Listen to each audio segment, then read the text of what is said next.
In the gospel text of today, we will hear about how a Pharisee invited Jesus to his home. The name Pharisee means separated one. The Pharisees were a group of people who were very, very religious, very righteous, but they focused too much on the external observances. They looked at the externals more than at the internal. And because the focus was so much on the body and on the external action, they forgot the internal heart. And with that heart, unfortunately, began to make judgments and negative judgments about others.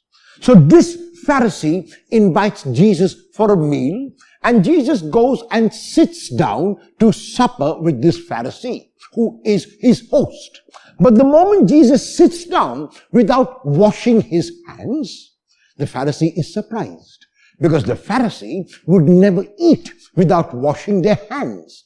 And the Pharisee thinks ill of Jesus, wondering how Jesus can be this renowned rabbi, how Jesus can be close to God when he does not follow the external observances.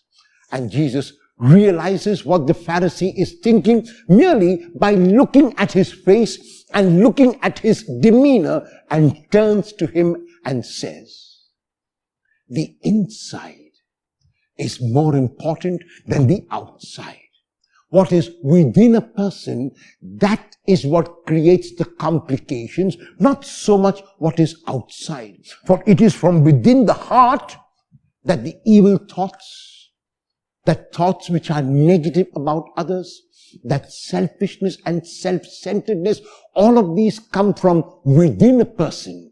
This is what makes a person unclean.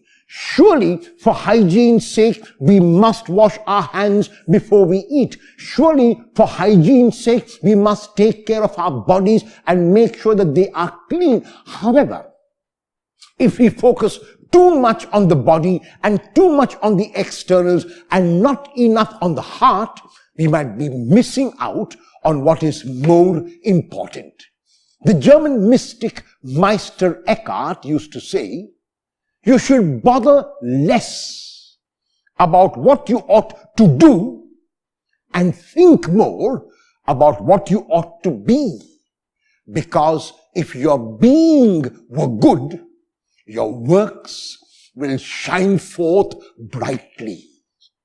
If your being were good, your works would shine forth brightly."